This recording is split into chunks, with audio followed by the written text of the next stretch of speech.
All right, it is that time. Hello, everyone.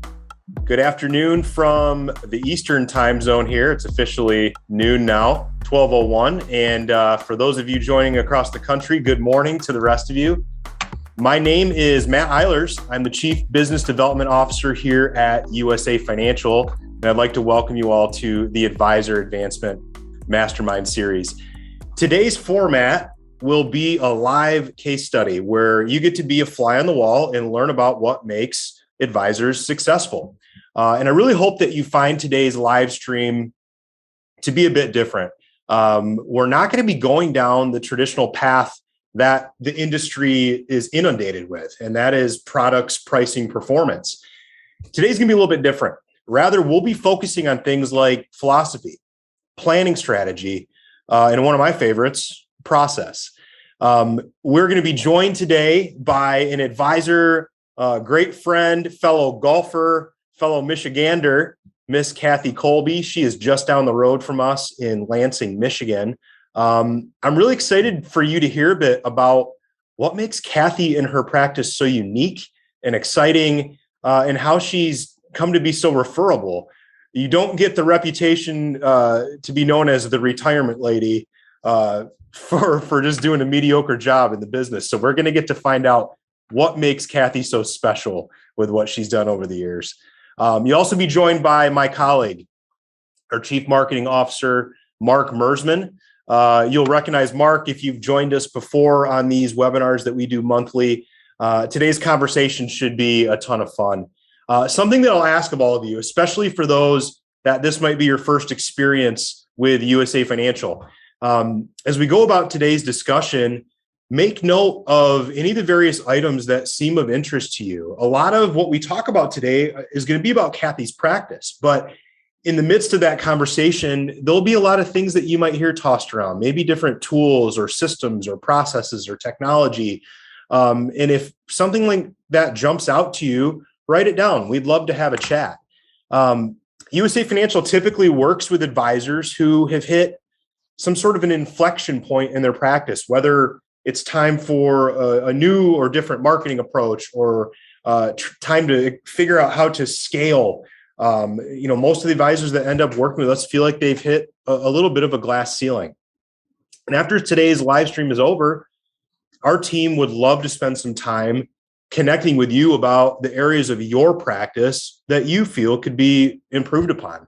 At the end of the day, we're focused on helping advisors who sometimes advisors that we bump into can feel forgotten where they're currently partnered. We like to help those advisors really build their ideal practice. And we think that's the practice that you all deserve. So we'd love the opportunity to chat, have an exploratory call, and simply to see if our expertise is a match for what you're trying to accomplish. So lastly, before I bring in Kathy and Mark, I want to touch on a quick housekeeping item. At the bottom of your screen, you'll see a set of bubbles, and it says Q&A. If you have a question for any of us during the session, please enter it in there. We will do our best to answer it during the event. And with all that said, I think it is the special time. I'm going to hand this over to Mark and our special guest for the next 45 minutes, Miss Kathy Colby of Financial Independence. So we can fire up cameras and unmute at this point, and we'll officially welcome Kathy to the show. Hi, Kathy. Good morning. Kathy, how the heck are you? You know, it's funny. We chatted before we were on air, and I evidently may have not communicated accurately, but you didn't realize that it was just you in Showtime. But the truth is, it's always the Kathy Colby show when it comes to this sort of thing. So we're excited, and you get the stage for the next 45 minutes or so. So thanks again for joining us. And I wanted to start, I think everybody's going to see real quickly that it doesn't take much preparation on our end to get Kathy going and talking about some of her passions in the industry. So let's start, Kathy, a bit with just kind of a real quick backdrop on how you got started in the industry, where it came from, and and kind of how the practice has evolved over time. Gotcha. Thank you so much, first of all, for having me here. I'm thrilled. This is my favorite thing to do is advisors and share kind of how I got here. But it started way back in 1984. So I've done this 37 years. I always say started when I was 2, but they're starting to figure out that's not the case. So basically, I got my securities license and I followed around the father of my husband at the time. And I started going out on appointments with him before I even had my license. And one day I asked him, I said, can I do the presentation? And I was hooked because everything had a reason behind it. And I love to explain the concepts in English. And so I was with a company, and believe it or not, I wasn't real thrilled with how my business was going. And I went back to college for a couple of years, got a degree, ended up in the banking industry when the Glass-Steagall Act was repealed. And now they were allowing advisors to do investments in the bank branches. And I thought, wow, how great is that? That's where all the money is, you know? So I stayed there for a while, and then I found out about money managers. And I went to work for a money manager company for a couple of years. And then I decided I just needed to do this myself. And I didn't want to have production requirements or quotas or someone telling me which products I could and couldn't use. But you have to be careful. You know, I look at compliance as a good thing because it keeps all the right people in the right place normally. Sure. And that's kind of why I actually joined USA Financials, because I liked your compliance. I hate to say that. That sounds really terrible. Well, I know Andrea, our chief compliance officer, will appreciate that. So I'll give her that heads up. Yeah, when I've been only with one broker dealer in 22 years. Okay. And when I joined you all in 2016, that was a big deal. I had a huge move. I had over 600 clients to move. I had managed money. I had annuities. I had all kinds of stuff. And believe it or not, the way that you all are organized, I picked up and moved all of that in 30 days, and I was up and running. So I was really tickled I made a good choice. But I did a lot of homework ahead of time. My husband actually came with me to your I remember. Recovery day.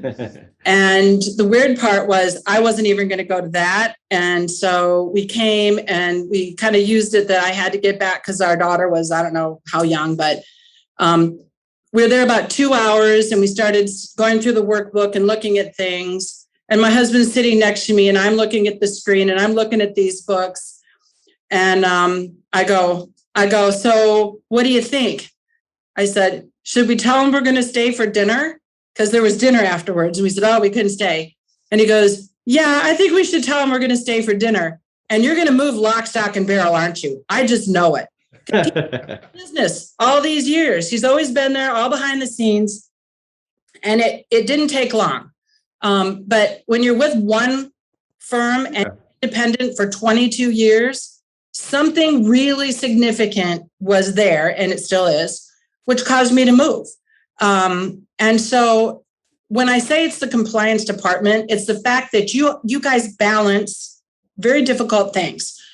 Being progressive, letting us use all the tools and the technology and the social stuff that's out there, sure, and within the guidelines, the rules, and making sure that we're okay. And, you know, I push back. I ask questions and I say, oh, but that's not the way the rule reads. And we all end up in the same place. And I have a lot of respect for what everyone there does, because they give me an opportunity to talk to them and listen to my side of the story, you know. But I really feel we always used to call the compliance department the sales prevention team, you know. But that's not the way that USA is set up. So sometimes I'm ahead of the curve and I bring ideas to you guys that you haven't yet, and vice versa.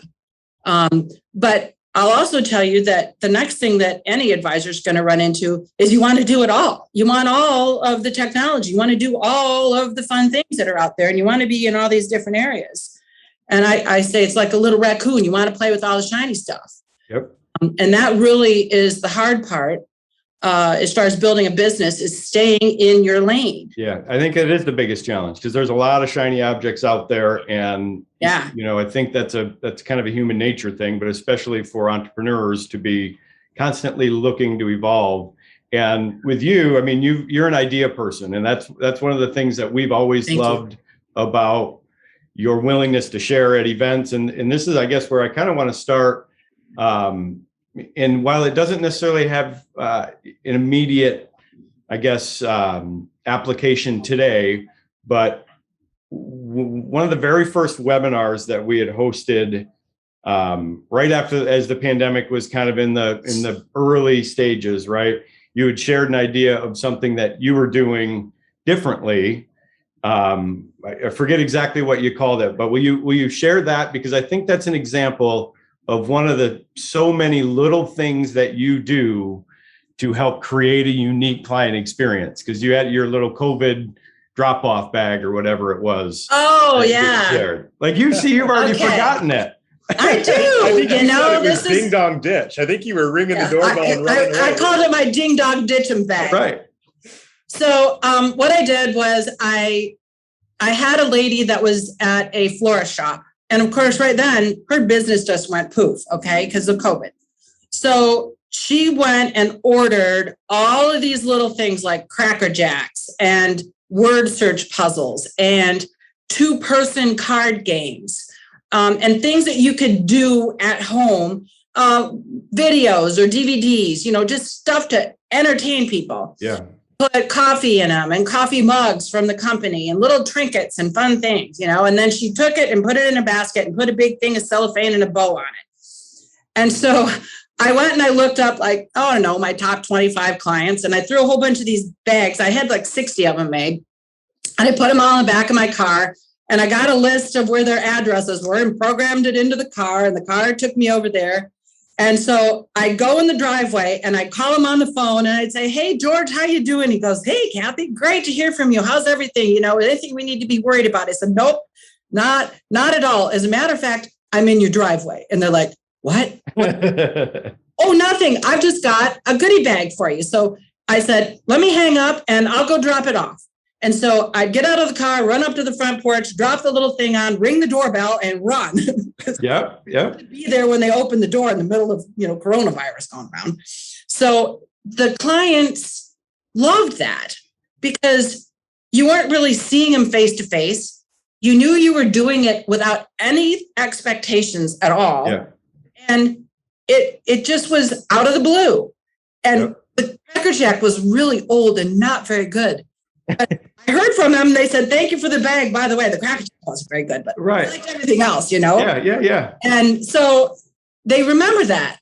And it's just little things. I think the goodie bags cost me like $15, maybe 10, So, and I kept just every time I got bored and didn't have anything better to do, I'd run a list of people and I'd go driving around town and spend a couple hours and wave out the window and put the bag on the front porch. As you think about that experience, and I know that you've got other stories, what other things, and we kind of casually referred to that as surprise and delight type of moments, the little things that, especially when they weren't expecting it, or do you have other ideas and things that you've done over the years that you feel have made a good impact on somebody like that? Oh, I'll put a couple of them out there, and I don't know how unique all of them are, but I do a client appreciation golf outing. Mm-hmm. And so I reserve the whole course, got 144 spots, and I send the invitation out to my clients, and I want them to have a foursome. So they have to bring 3 other people. All right. And then I charge the guests $35 to come. It's not free. So get prime rib dinner, they get lunch at the turn. We've got a cart girl going out there. And then we have whole prizes, closest to the pin, longest draw, closest to the string. And I do it in a weird manner when I give out the prizes.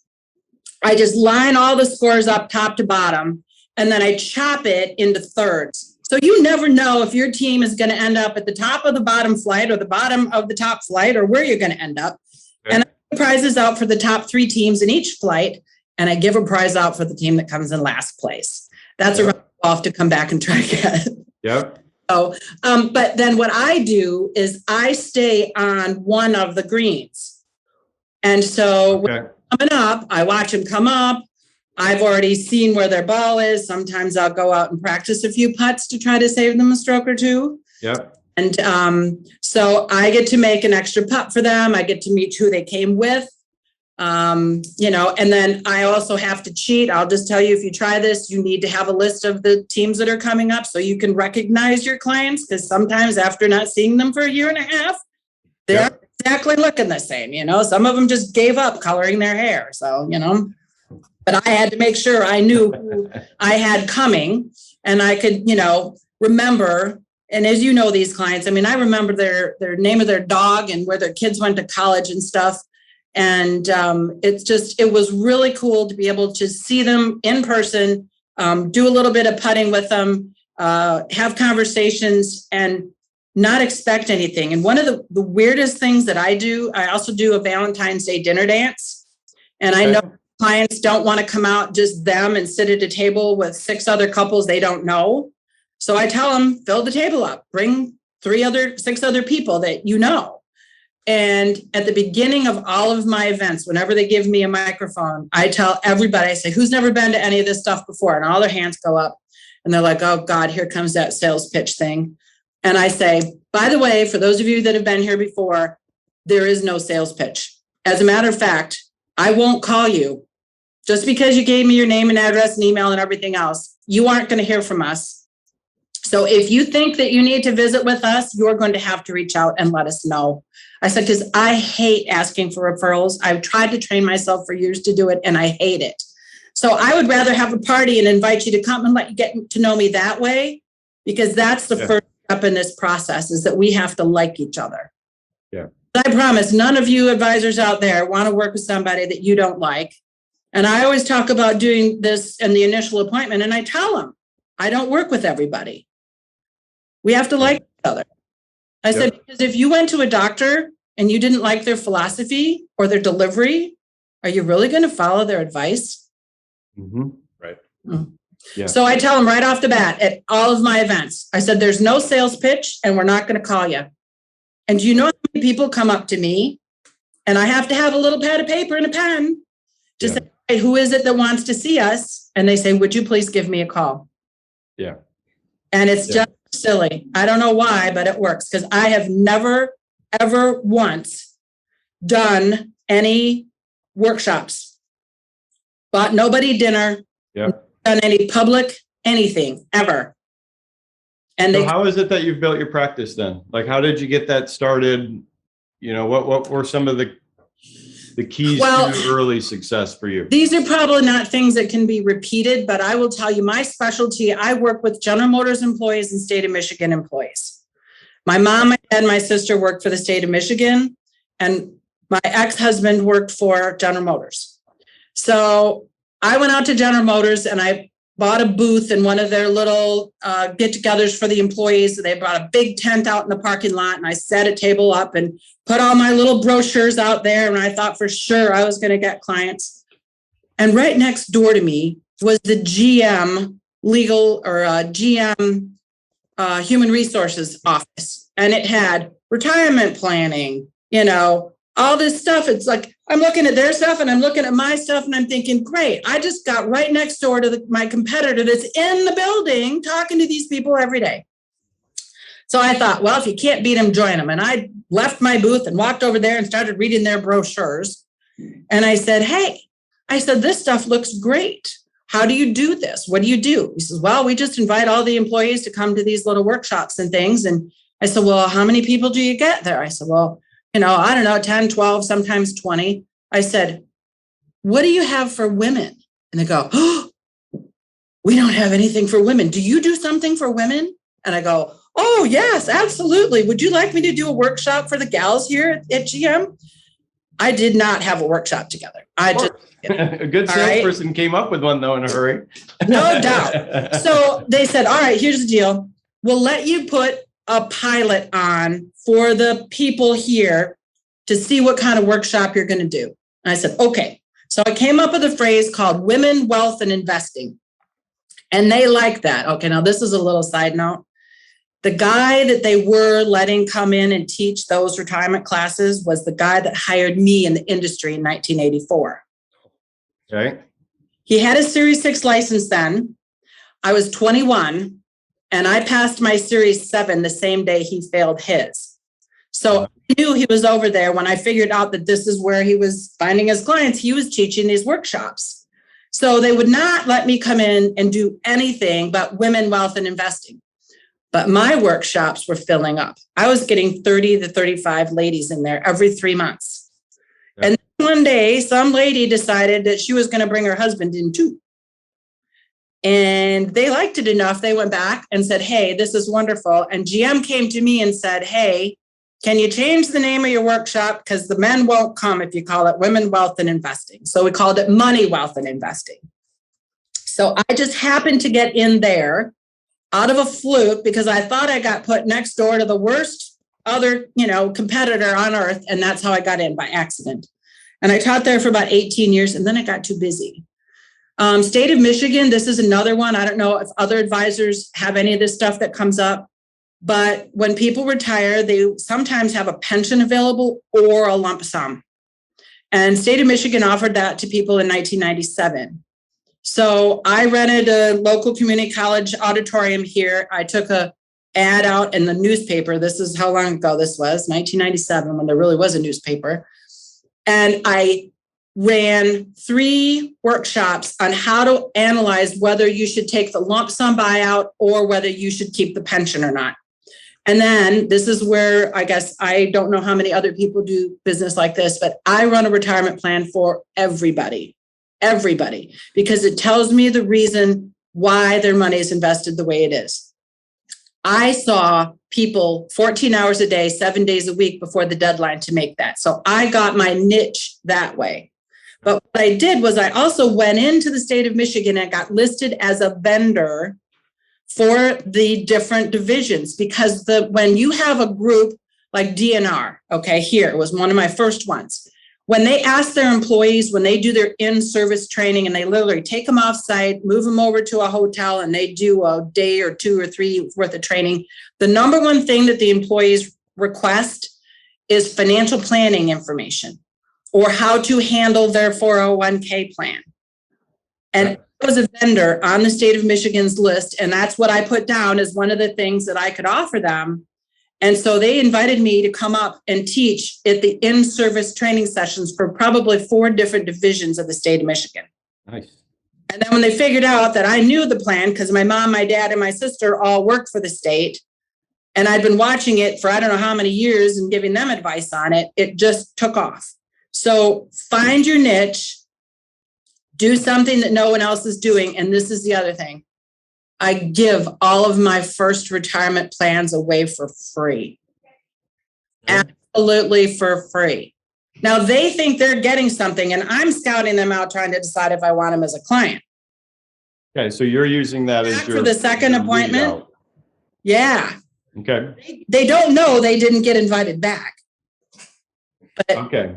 I find which clients fit my model on how I do things, because once I get a client, I don't ever want to have to hunt for another one. Do you find that a large percentage of your book of business is women, or has that not necessarily been a focus of yours along the way?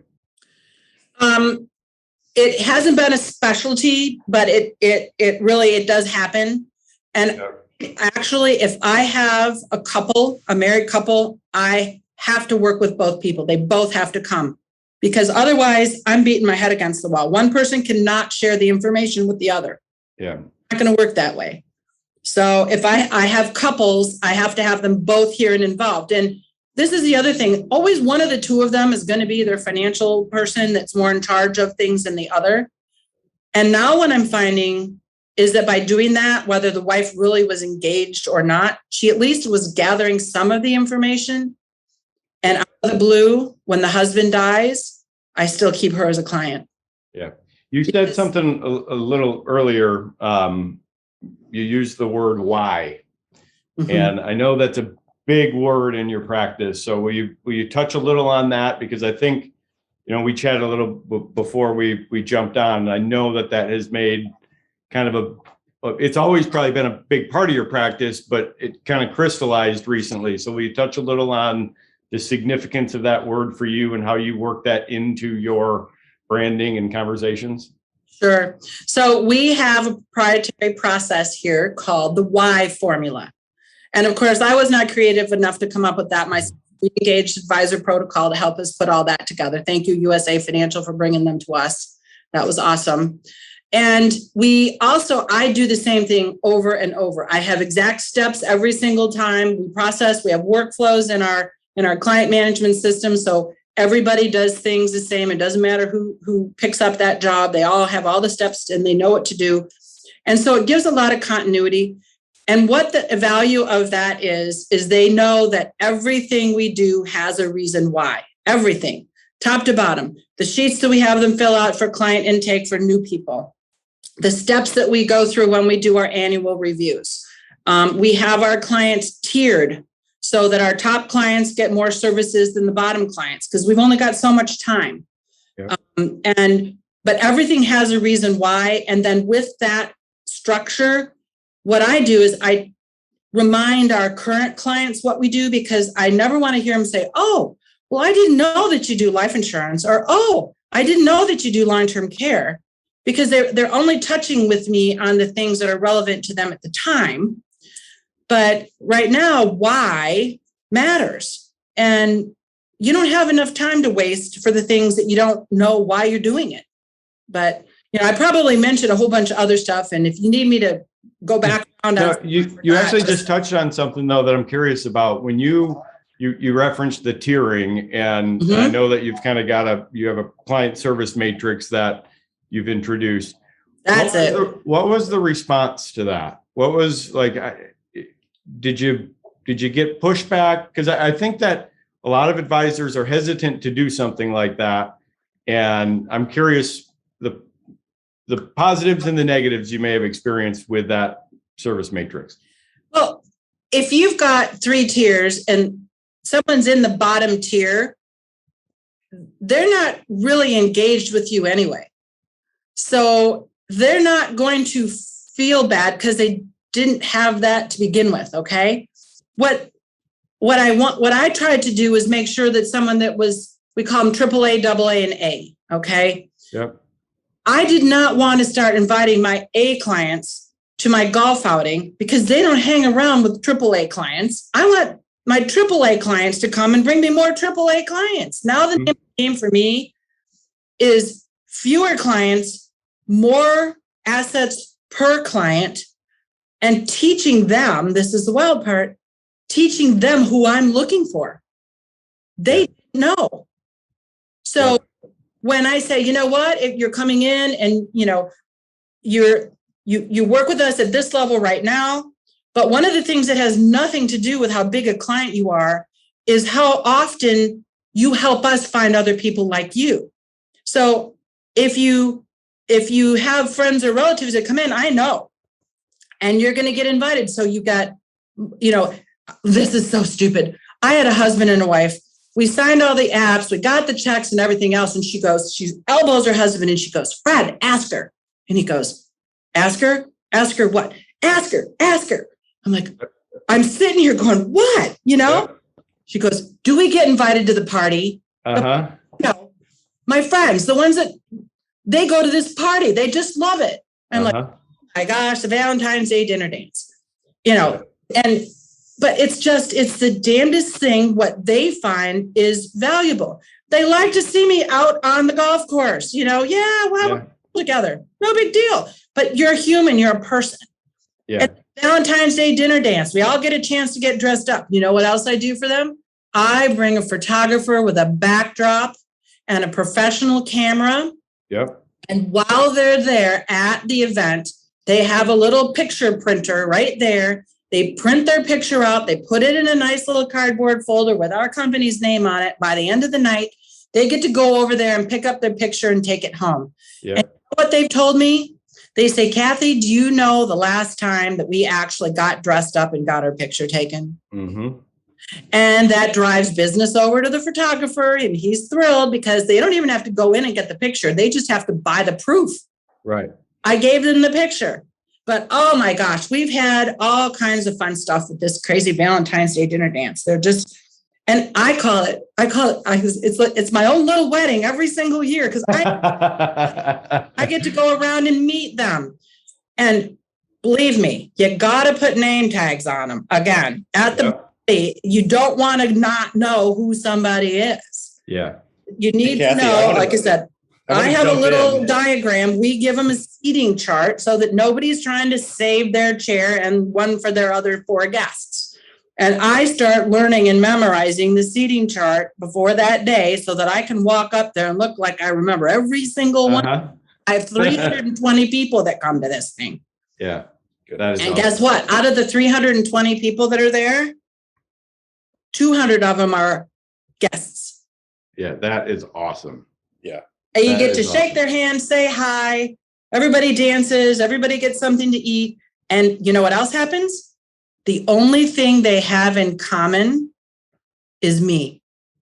When they another 4 people and another 4 people, they go, oh, so how long have you been working with Kathy? And da-da-da-da. And only thing, oh, we've been working with her for years. We came from General Motors. We saw her at one of those workshops. Are you charging for that or no? No. Okay. Matt, I know you had a question there.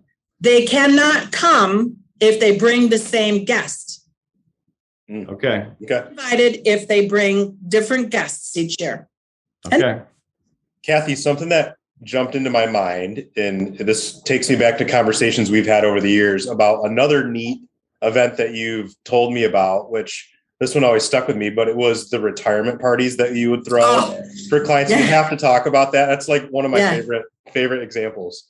Well, and you know, I did them a little bit different here because of all this COVID stuff, and I don't know if it'll work for anybody else, but so one of the little marketing ideas I got was to have birthday parties for my clients. So every quarter I would mail out invitations for the people having their birthdays. And the problem is when you celebrate your birthday, all they were bringing with them was their kids and their kids' kids.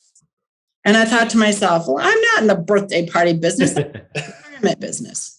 So I sat there and I was getting all these people retired. Believe me, that is my thing. I am the retirement lady. We're your personal retirement architect. I'd never been invited to a retirement party. I'm the one that's getting them retired, and I never got invited to a retirement party. Never. So I said, phooey on that. My business is, so I have a training room in the back. And so I created a little flyer. It says, we've helped you, plan your retirement. Now let us help you celebrate your retirement. Here's a certificate for, we'll host your retirement party for you and 75 of your friends. And they just had to give us call us up and tell us a date. All right. So we would pick a date, usually a Friday. Then we'd pick a theme. Okay. Oh my God. We've had some of the funnest stuff. Hawaiian luau's. One of my clients was a big tractor freak. So I had tractor pictures made and a cutout tractor for people to get pictures taken with. And I had little silos on the tables and all kinds of burlap, farm stuff. It was just a riot. Another guy was a Harley Davidson fan. So I had a Harley Davidson and pictures and Harley Davidson stuff all over the place, the logos and all that. So everybody, and then one of my clients wanted a Halloween costume party for his retirement. Oh my gosh. Now that was a little bigger than I could do in my building, but guess what?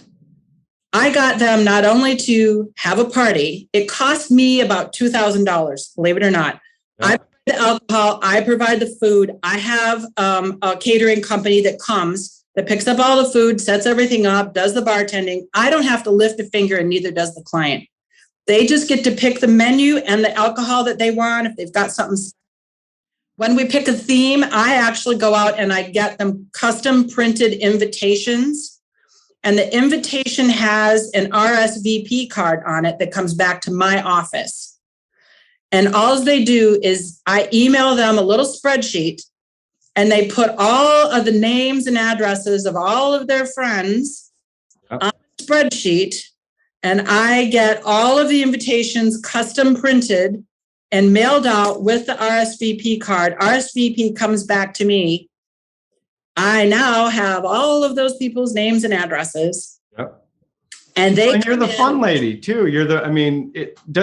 Of course, it's a perfect intersection too with the retirement side and the stuff that really matters in life, which is being with people that you love and care about and celebrating all the work that you did all these years. And hey, I get to go off into the sunset. Yep. So I used to go and set up the entrance with big balloons and stuff. I had 5 sitting judges in our area in my building one time, and it was in January. So I was the coat girl. I was collecting coats and hanging up coats. But let me just tell you, if you haven't gotten that particular client as a full client yet, there's no chance in the world they're going to let you run a retirement party for them and not stick with you and not make you their only advisor. Yeah, think about it. If you have $500,000, if they have $500,000 with you and $500,000 with Morgan Stanley, and you're throwing them that party, game over. So I used to do probably 2 parties every month. All right. And so my catering team, I just call them up. I tell them what the theme is. They tell me what my menu could be. I get the menu approved by the client. It's easy. Literally, they walk in, they have the party, the people have cleaned everything up, and I leave. I do nothing. I write a check, $2,000. I could $2,000 for 75 leads. Really? Yeah. For sure. But then again, I don't call them. I'll put them on my little email list to drip on them with an email here or there. But I tell you what, I probably get 2 or 3 calls right after that, as soon as the party is done. Well, and if it's at your building too, I mean, you're very fortunate to be able to facilitate that as well. And plus they're seeing that this lion's den isn't so scary at that point too, because that can be kind of intimidating.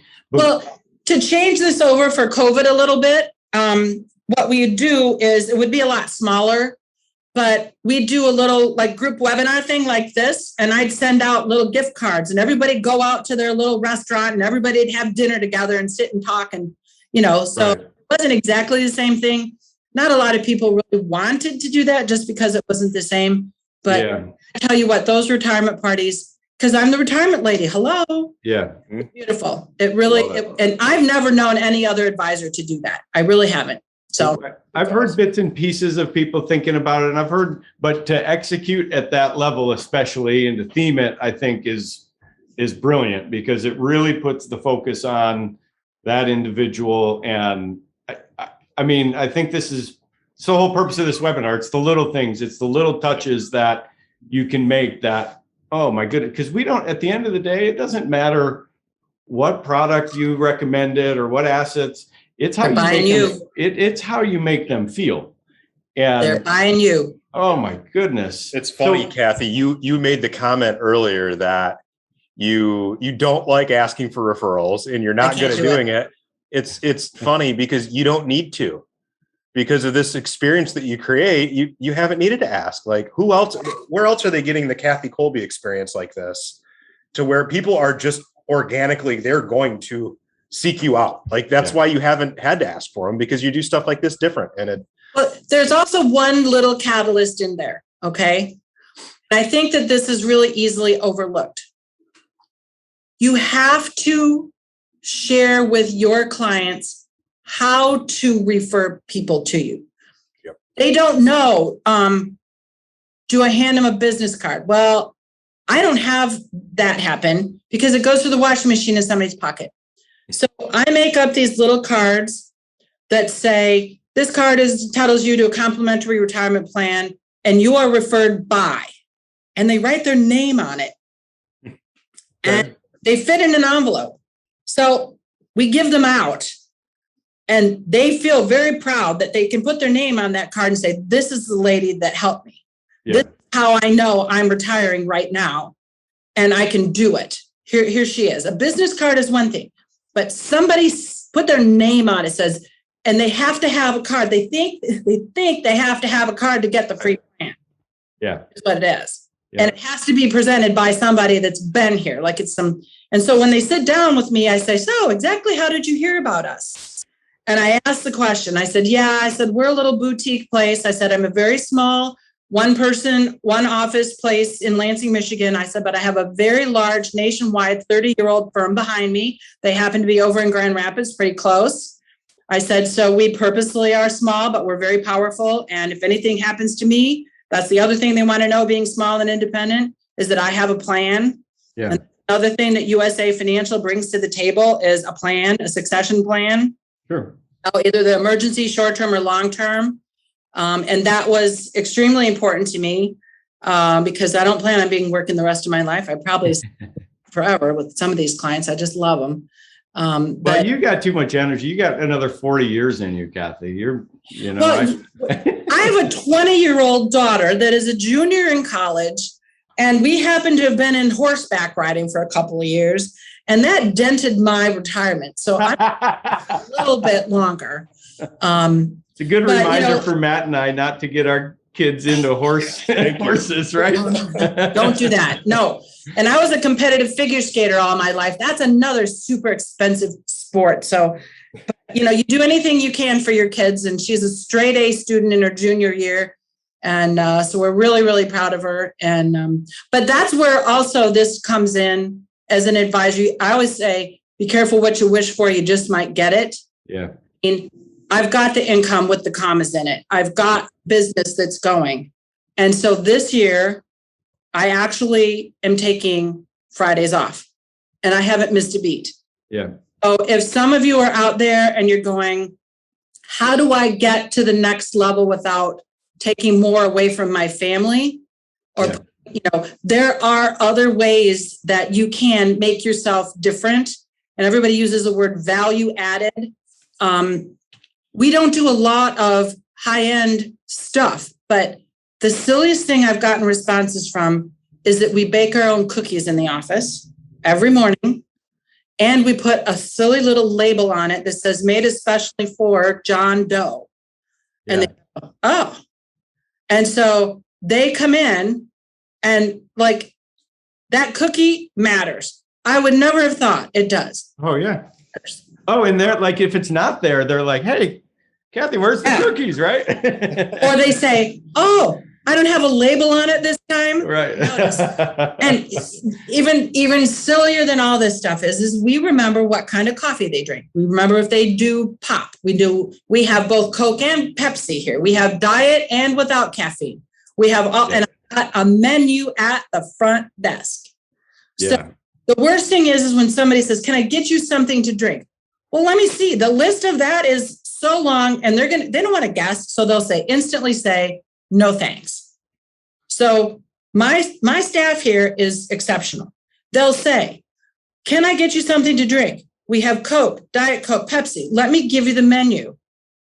And they know what to ask for. And the little spinner thing with the Keurig cup is right on the front desk. They go, oh, I've never had that. Here, let's try this. Something new, something different. It's the experience. It and really is. When my gals come in and when I have a new employee, I say, you need to greet people and work with them as if they just got into your front living room and they're a guest in your house. Yeah. And I don't know, it works. Yeah. So as we wrap up here, 6 new prospects every month, and we're scheduled 8 to 10 weeks out. It's been great having to train them how to do things remotely by webinar. Yeah. We've had to train ourselves how to do a bunch of stuff. Oh, yeah.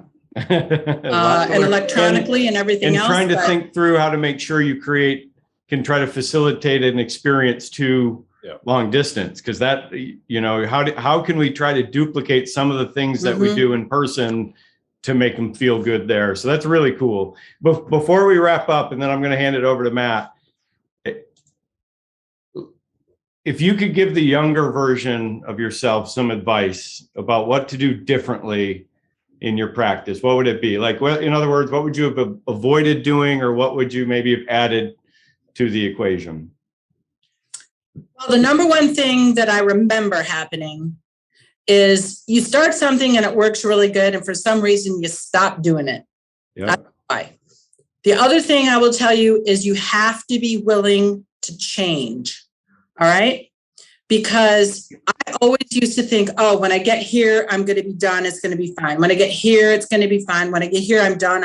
You think that you can pat down your business and you'll be done. It's never going to happen. Yeah. You are not constantly working on evolving your business, when bad markets happen, COVID happens, market crashes happen, you'll be out of business. Yeah. No doubt. I can say in 37 years, I've made it through it all so far. But the best thing I ever did, and I do it on an annual basis, is I make a little grid. All right. I'm good at it. I'm not good at it. I like it. I don't like it. And I put all the things that I do on a day-to-day basis in one of those 4 quadrants. Yep. And I stay in the like it and good at it box. Yep. All right. And then I hire people to do the other 3 quadrants. Yeah. Hire somebody to do what I'm not good at and I don't like. I want that to be in their good at it and like it box. Yep. And what we do around here is we try to shuffle the responsibilities to the different people's roles because they love it and want to do it. Yeah. And Yep. when nobody wants to do it, and it ends up with, then I hire somebody that loves to do it. Yeah.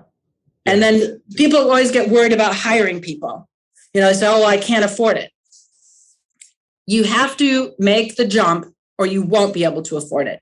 When you've got that motivation that you have to make it to the next level, you'll overshoot that target and that person will add more productivity to your job than you possibly imagine. So if there's hurdles like that, don't be your own worst enemy.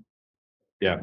Oh, You know what? I think it's a great exit part too, because I started this on, you're going to find how energetic and passionate Kathy is.